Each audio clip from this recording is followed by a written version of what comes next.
ചേട്ടാ, നമ്മുടെ തിരുവനന്തപുരത്ത് ബി.ജെ.പിയുടെ 50 പുലിക്കുട്ടികൾ ഇപ്പോ സത്യപ്രതിജ്ഞയൊക്കെ ചെയ്ത് ഇങ്ങനെ നിൽക്കുകയാണ്. എന്നാണ് മോദിജി തിരുവനന്തപുരത്തേക്ക് എത്തുക? മോദിജി ജനുവരി പകുതി കഴിയുമ്പോൾ എത്തുമെന്നാണ് നമുക്ക് ലഭ്യമാകുന്നുള്ള വിവരം. അതായത് ജനുവരി ലാസ്റ്റിലേക്ക് കൂട്ടിയാൽ മതി. മോദിജിയുടെ വരവ് വലിയൊരു ആഘോഷമാക്കി തന്നെ മാറ്റാൻ വേണ്ടിയിട്ടാണ് ബി.ജെ.പി തിരുവനന്തപുരം ജില്ലാ നേതൃത്വം സിറ്റി ജില്ലയൊക്കെ തീരുമാനിച്ചിരിക്കുന്നത്. പക്ഷെ അതിന് മുമ്പായിട്ട് വേറെ ഒരു ട്വിസ്റ്റ് സംഭവിക്കാൻ പോവുകയാണ്. തിരുവനന്തപുരത്ത് നമ്മൾ ചെന്ന ഘട്ടങ്ങളിലൊക്കെ നമ്മൾ അവിടുത്തെ സ്ഥാനാർത്ഥികളോടൊക്കെ സംസാരിക്കുന്ന ഘട്ടത്തിൽ പറഞ്ഞിട്ടുള്ള ഒരു കാര്യമുണ്ട്. തിരുവനന്തപുരത്തുള്ള ഏകദേശം 40ഓളം അഴിമതികൾ, മേയർ ആര്യ രാജേന്ദ്രൻ നടത്തിയിട്ടുള്ള 40ഓളം അഴിമതികളുണ്ട്. ഈ അഴിമതികളെല്ലാം തന്നെ അന്ന് പുറത്തു കൊണ്ടുവരാൻ വേണ്ടിയിട്ട് ബി.ജെ.പിയുടെ നേതൃത്വത്തിനും ബി.ജെ.പിയുടെ പ്രതിപക്ഷ കൗൺസിലർമാർക്കും കഴിഞ്ഞിട്ടുണ്ട്. ആ പുറത്തു കൊണ്ടുവരാൻ കഴിഞ്ഞിട്ടുണ്ടെങ്കിലും പലപ്പോഴും അത് സംബന്ധിച്ചുള്ള ശിക്ഷയ്ക്ക് ഒന്നും അതിലേക്ക് എത്തിയിട്ടില്ല, അല്ലെങ്കിൽ അത് കൃത്യമായി അതിൻ്റെ ഒരു ശിക്ഷാവിധിയിലൊക്കെ കാര്യങ്ങളിലൊക്കെ എത്തിയിട്ടില്ല. ആരോപണം കൊണ്ടുവരിക, അതിൻ്റെ അകത്ത് എന്തെങ്കിലും തരത്തിലുള്ള കണ്ണിൽ പൊടിയിടാനുള്ള ഒരു അന്വേഷണം നടക്കുക, ആ അന്വേഷണം എവിടെയെങ്കിലും നിലച്ചു പോവുക, അല്ലെങ്കിൽ ആ ആരോപണ വിധേയരായവരുടെ ബന്ധപ്പെട്ട ആൾക്കാർക്ക് തന്നെ അന്വേഷണം ചുമതല കൊടുക്കുക, അങ്ങനെയുള്ള പല ഘട്ടങ്ങളുമാണ്. അങ്ങനത്തെ കണ്ണിൽ പൊടിയിടുന്ന കാഴ്ചകൾ. അന്വേഷണം പ്രഖ്യാപിച്ചു, അതിന്റെ റിസൾട്ട് എന്താണ്? ഒന്നുമില്ല. അങ്ങനെ ഒരു ആരോപണത്തിൽ അടിസ്ഥാനപരമായിട്ടുള്ള വസ്തുതകളൊന്നുമില്ല എന്ന് തെളിയിക്കപ്പെട്ടു എന്ന രീതിയിലുള്ള റിസൾട്ടാണ്, വിധിയാണ് പലപ്പോഴും വന്നിട്ടുള്ളത്. എന്തായാലും ബി.ജെ.പി ഒരു കാര്യം തീരുമാനിച്ചിരിക്കുകയാണ്. നരേന്ദ്രമോദി തിരുവനന്തപുരത്തെ കാല് കുത്തുന്നതിന് മുമ്പായിട്ട് ആര്യ രാജേന്ദ്രൻ അഴിക്കുള്ളിലേക്ക് ആകാൻ പോകുന്നു എന്നുള്ളതിലാണ് നമുക്ക് ലഭ്യമാകുന്ന വിവരം. അതായത് തിരുവനന്തപുരത്തെ ഈ കാണുന്ന അഴിമതികളെല്ലാം തന്നെ സമഗ്രമായ അന്വേഷണം നടത്താൻ വേണ്ടിയിട്ട് കേന്ദ്ര ഏജൻസികളെ കേരളത്തിലേക്ക്, തിരുവനന്തപുരത്തേക്ക് കൊണ്ടുവരാൻ വേണ്ടിയുള്ള ശ്രമമാണ് നടത്തുന്നത്. കേരള പോലീസ് അന്വേഷിച്ചാൽ ഇതിൽ ഒരു തരത്തിലുള്ള നീതി നടപ്പാകില്ല എന്നാണ് വിശ്വസിക്കപ്പെടുന്നത്. കാരണം നമ്മൾ നേരത്തെ തന്നെ പലപ്പോഴും റിപ്പോർട്ട് ചെയ്തിട്ടുള്ളതാണ്, ആര്യ രാജേന്ദ്രനെ സംരക്ഷിക്കുന്നത് പിണറായി വിജയന്റെ ഭാര്യയും മകളും മരുമോനും പിന്നെ എ റഹീമും പിന്നെ തിരുവനന്തപുരത്തെ വി ശിവൻകുട്ടിയെ പോലെയുള്ള കുറച്ച് ആൾക്കാർ മുൻ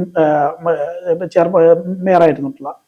അപ്പോൾ ഈ ഇത്തരം ആളുകളുടെ സംരക്ഷണ വലയത്തിൽ മുഖ്യമന്ത്രിയുടെ ഭാര്യയും മകളും മരുമോനും സംരക്ഷിക്കുന്നുണ്ട്.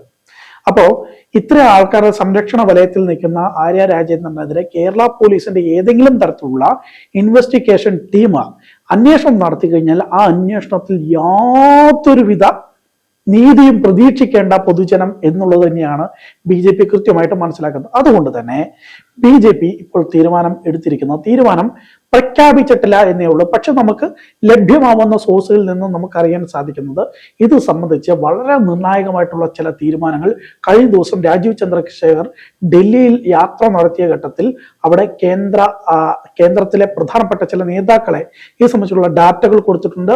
ആ സംബന്ധിച്ചുള്ള ഡാറ്റകൾ കൈമാറിയിട്ടുണ്ട്. ഇത് സംബന്ധിച്ച് ഒരു കേന്ദ്ര അന്വേഷണം വേണമെന്നുള്ള ആവശ്യം രാജീവ് ചന്ദ്രശേഖർ ഉന്നയിച്ചിട്ടുണ്ട്. സ്വാഭാവികമായിട്ടും ഇത്തരത്തിലുള്ള കേന്ദ്ര ഏജൻസികൾ നേരിട്ട് ഒരു സുപ്രഭാതത്തിൽ ഓടി വന്ന് അങ്ങനെ ഒരു അന്വേഷണം ഏറ്റെടുക്കാറില്ല. ഈ ലഭ്യമായിട്ടുള്ള ഡാറ്റകൾ വെച്ച് അവർ പരിശോധന നടത്തും. പ്രഥമ ദൃഷ്ട്യാ ഒരു പ്രിമ ഫേസി ഒരു അന്വേഷണം അവർ നടത്തും.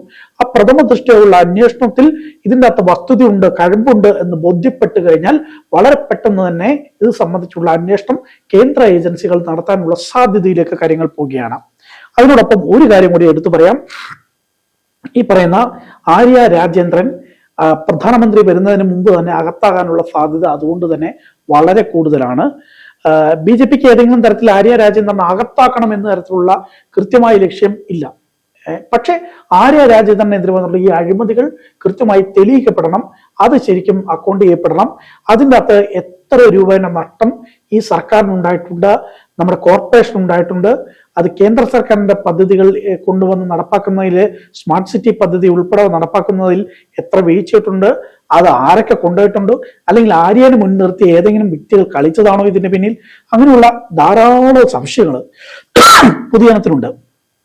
അപ്പോ ഈ തിരുവനന്തപുരത്ത് ആര്യ രാജേന്ദ്രനെ പോലെ താരതമ്യേന ജൂനിയറായ ഒരു വ്യക്തിയെ മേയറായി കൊണ്ടുവരുന്ന ഘട്ടത്തിൽ തന്നെ അന്ന് രാഷ്ട്രീയ നിരീക്ഷകരെല്ലാം തന്നെ പറഞ്ഞിട്ടുള്ള ഒരു കാര്യമാണ്, ഈ എക്സ്പീരിയൻസ് ഉള്ള ആളുകളെ കൊണ്ടുവന്നു കഴിഞ്ഞാൽ ചില ആളുകൾക്ക് റിമോട്ട് കൺട്രോളിൽ ഇവർ വർക്ക് ചെയ്യിക്കാൻ കഴിയില്ല, എക്സ്പീരിയൻസ് ഉള്ള ആളെ കൊണ്ടുവന്നു കഴിഞ്ഞാൽ.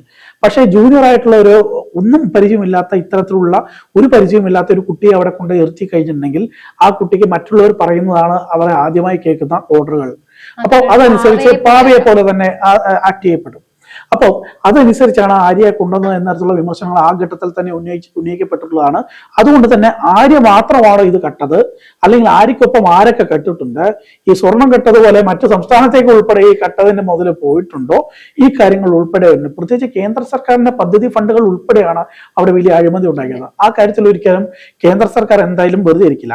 പിന്നെ വളരെ പ്രധാനപ്പെട്ട ഒരു സംഭവം നടന്നിട്ടുള്ളത്, കഴിഞ്ഞ ദിവസം ഈ റിസൾട്ട്, തെരഞ്ഞെടുപ്പിന്റെ റിസൾട്ട് വരുന്ന ഘട്ടത്തിൽ തന്നെ, ആ റിസൾട്ടിന്റെ ഏകദേശം ഒരു ആയ ഘട്ടത്തിൽ തന്നെ അവിടെ വലിയൊരു സംഭവം നടത്തിയിട്ടുണ്ടായിരുന്നു. തിരുവനന്തപുരം കോർപ്പറേഷനുള്ളിലെ മേയറിന്റെ ഓഫീസറിൽ ഉൾപ്പെടെയുള്ള പല നിർണായക രേഖകളും ഈ പറയുന്ന ഇടതുപക്ഷ സംഘടനയുടെ ഉദ്യോഗസ്ഥർ അവിടെ നിന്ന് മാറ്റാനുള്ള ശ്രമങ്ങൾ നടത്തിയിട്ടുണ്ടായിരുന്നു.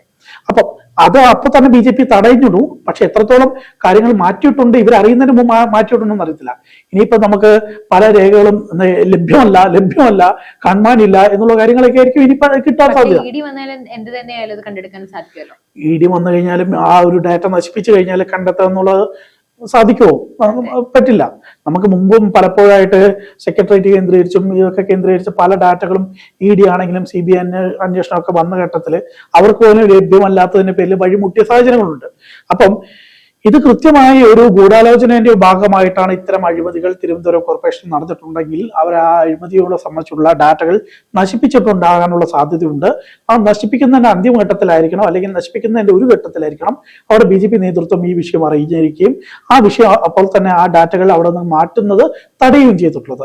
എന്തായാലും ആ ഡാറ്റകൾ മാറ്റുന്നത് തടഞ്ഞിട്ടില്ലായിരുന്നെങ്കിൽ എന്ത് സംഭവിക്കായിരുന്നു? എല്ലാം നശിപ്പിക്കപ്പെടുമായിരുന്നു. എന്തായാലും BJPയുടെ അധികാരത്തിൽ എത്തിയോടുകൂടിയാണ് തിരുവനന്തപുരം കോർപ്പറേഷന്റെയും ആ ബിൽഡിംഗ് പൂർണ്ണ ഉത്തരവാദിത്തം BJPയുടെ കൈകളിലേക്ക് എത്തിയ സാഹചര്യത്തിൽ ഇനി അവിടെ ഒരു പുല്ല് നടക്കത്തില്ല, ഉറപ്പിച്ചു പറയാം. ഇനി അവിടെ ഒന്നും നടക്കത്തില്ല. ഇനി അവിടെ കൃത്യമായിട്ടുള്ള ഇതിനെല്ലാം ഓഡിറ്റിംഗ് ഉണ്ടാവും, ഇതിനെല്ലാം സംവിധാനം. അങ്ങനെ ആരെങ്കിലും ഇത് ഇവിടെ നിന്ന് ഏതെങ്കിലും ഡാറ്റകൾ മാറ്റിയിട്ടുണ്ടെങ്കിൽ അതിന്റെ CCTV വിഷ്വൽസിൽ ഉൾപ്പെടെ എന്തെങ്കിലും ടാമ്പറിംഗ് നടത്തിയിട്ടില്ലെങ്കിൽ ആ വിഷ്വൽസ് അടിസ്ഥാനപ്പെടുത്തി അവിടെ നിന്ന് ഏതെങ്കിലും ഡാറ്റകൾ വണ്ടിയിലോ മറ്റേ മീൻചാക്കിലോ പൊതിച്ചാക്കിലോ മറ്റേ എന്താ പറയാ ഏതെങ്കിലും ചാക്കിൽ പുറത്തേക്ക് കൊണ്ടുപോയിട്ടുണ്ടെങ്കിൽ വേസ്റ്റ് എന്നൊക്കെ പറഞ്ഞിട്ട് കോർപ്പറേഷൻ തന്നെ വാഹനം വന്ന് നിൽക്കുന്നു, വേസ്റ്റ് എന്ന് പറഞ്ഞിട്ട് സാധനം കയറ്റി വിടുന്നു, പോരെ കൊണ്ട് എവിടെ നശിപ്പിച്ചേരെ.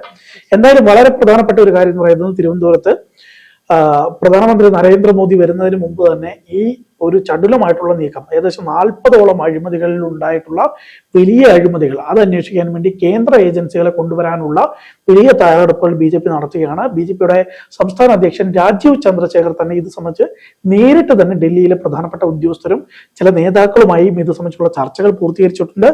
അതുകൊണ്ട് തന്നെ ഞാൻ മനസ്സിലാക്കുന്നതനുസരിച്ച് അടുത്ത ദിവസങ്ങളിൽ തന്നെ ഇത് സംബന്ധിച്ചുള്ള ഒരു നിർണായക നീക്കങ്ങൾ നടക്കാനുള്ള സാധ്യതയുണ്ട്.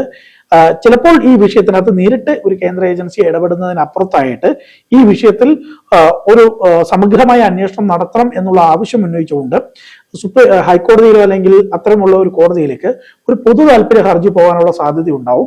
ആ പൊതു താല്പര്യ ഹർജിയിൽ എന്താണ് കോടതി പറയുന്നത് എന്ന് അടിസ്ഥാനപ്പെടുത്തിക്കൊണ്ട് ചിലപ്പം ഇത് ദേശീയ ഏജൻസികൾ ഏറ്റെടുക്കാനുള്ള സാധ്യതയും ഉണ്ട്. അതായത് പൊതു താല്പര്യം ഈ വിഷയങ്ങളെല്ലാം CBI അല്ലെങ്കിൽ പറയുന്ന EDയോ അന്വേഷിക്കണം എന്ന് ആവശ്യപ്പെട്ടുകൊണ്ട് ഒരു പൊതു താല്പര്യ ഹർജി പോകുന്നു. അത് സംബന്ധിച്ച് അവിടെ നിന്ന് ഡാറ്റകൾ മോഷണം പോയത് ഉൾപ്പെടെയുള്ള കാര്യങ്ങളെല്ലാം തന്നെ ഈ പൊതു താല്പര്യ ഹർജിയുടെ വാദങ്ങളിലേക്ക് വരുന്നു. ആ ഘട്ടത്തിൽ സർക്കാർ സ്വാഭാവികമായിട്ടും ഇതിനെ നിശ്ചിതമായിട്ട് ഇത്തരത്തിലുള്ള ഒരു അന്വേഷണം ആവശ്യമില്ലെന്ന് പറയുന്ന ഘട്ടം ഉണ്ടാവും. അതിന് കൃത്യമായിട്ട് ഈ പറയുന്ന പൊതു താല്പര്യ ഹർജി കൊടുക്കുന്ന ആ വ്യക്തിയുടെ അഭിഭാഷകൻ ക്രോസ് ചെയ്ത് പൊളിച്ചെടുക്കുന്ന ഒരു സാഹചര്യം ഉണ്ടാവും. അങ്ങനെ വരുന്ന ഘട്ടത്തിൽ നല്ല ഒരു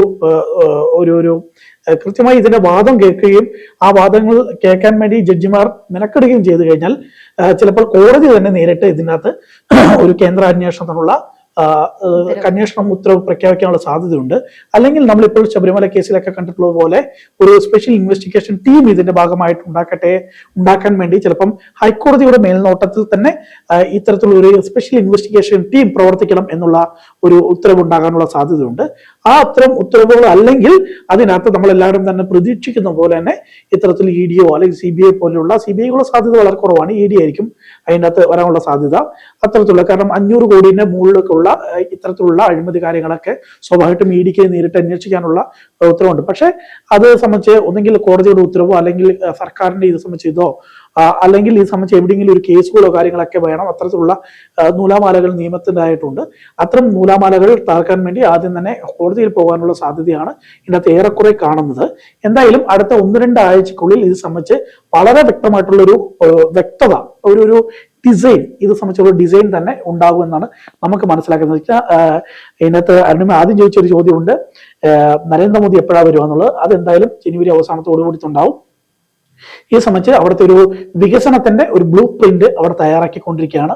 ആ ബ്ലൂ പ്രിന്റ് തയ്യാറാക്കിയതിനു ശേഷം ഇവിടെ നിന്നുള്ള കോർപ്പറേഷനിലെ മേയർ ഉൾപ്പെടെയുള്ള രാജീവ് ചന്ദ്രചർ ഉൾപ്പെടെയുള്ള ഒരു സംഘം പ്രധാനമന്ത്രിയെ പോയി കണ്ട് ഈ കാര്യങ്ങളെല്ലാം ധരിപ്പിച്ച് ആ ബ്ലൂ പ്രിന്റിന് ആവശ്യമായിട്ടുള്ള കേന്ദ്ര അലോട്ട്മെന്റ് എത്രയാണ് ഇത് സംബന്ധിച്ചുള്ള കാര്യങ്ങളെല്ലാം തന്നെ അദ്ദേഹത്തിന് മുന്നിൽ കൃത്യമായി തന്നെ വ്യക്തമാക്കും. അതിനുശേഷം അദ്ദേഹത്തിന്റെ ഒരു ഡേറ്റ് കൂടെ കണ്ടതിന് ശേഷമായിരിക്കും ഉണ്ടാവുക. നമുക്ക് ലഭ്യമാവുന്ന വിവരം അനുസരിച്ചാണെങ്കിൽ ജനുവരി അവസാനം തന്നെ ഇതുണ്ടാവും. ബ്ലൂ പ്രിന്റ് സംബന്ധിച്ചുള്ള കാര്യങ്ങൾ ഓൾറെഡി BJPയും അതുപോലെ തന്നെ NDAയും ഇത് സംബന്ധിച്ചുള്ള എന്തൊക്കെ കണ്ടന്റ് ഇതിനകത്ത് വരണം, ഏതൊക്കെ ഭാഗങ്ങളുടെ വികസനം വരണം, ഈ പറയുന്ന വിഴിഞ്ഞം പോർട്ടിന്റെ കാര്യത്തിലുള്ള എന്തൊക്കെ വരണം, ഇതെല്ലാം സംബന്ധിച്ചുള്ള ഓരോ കാര്യങ്ങളും ഡാറ്റകൾ അവർ കൃത്യമായി അനലൈസ് ചെയ്ത് കഴിഞ്ഞു. അത് സംബന്ധിച്ചുള്ള ഇനി ഒരു ഇംപ്ലിമെന്റേഷൻ, ഇനി ഒരു പ്ലാൻ എന്ന രീതിയിൽ പുറത്തിറക്കുക, പബ്ലിഷ് ചെയ്യുക. ആ പ്ലാൻ പ്രധാനമന്ത്രിക്ക് സബ്മിറ്റ് ചെയ്യുക. അവിടെ നിന്നുള്ള സെൻട്രൽ അലോക്കേഷൻ എത്രയാണെന്ന് കണ്ടെത്തുക. ആ സെൻട്രൽ അലോക്കേഷനും കൂടെ കിട്ടിയതിന് ശേഷം മാത്രം പ്രധാനമന്ത്രി തന്നെയായിരിക്കും ഈ സെൻട്രൽ അലോക്കേഷൻ ഉൾപ്പെടെയുള്ള, നമ്മൾ ചിലപ്പം പലപ്പോഴും കണ്ടിട്ടുണ്ട്. ഇപ്പം ഏറ്റവും ഒടുവിലായിട്ട് ബീഹാറിൽ നമ്മൾ കണ്ടു ഇത്ര കോടി രൂപേന്റെ 1000 കോടി രൂപേന്റെയോ എന്തോ സംതിങ് പദ്ധതി പ്രഖ്യാപിച്ചതായിട്ട്. അതേ സമാനമായി തന്നെ കേരളത്തിന്റെ മുഖച്ഛായ മാറ്റുന്ന തരത്തിൽ, തലസ്ഥാന നഗരിയുടെ മുഖച്ഛായ മാറ്റുന്ന തരത്തിൽ രാജ്യത്തെ ഒരു വികസിത നഗരം എന്ന നിലയിലേക്ക് ഈ തലസ്ഥാന നഗരിയെ മാറ്റുന്ന തരത്തിലേക്ക് ആ രാജകീയ നഗരം മാറാനുള്ള എല്ലാ തയ്യാറെടുപ്പുകളും BJP കൃത്യമായി ഒരുക്കിയിട്ടുണ്ട്.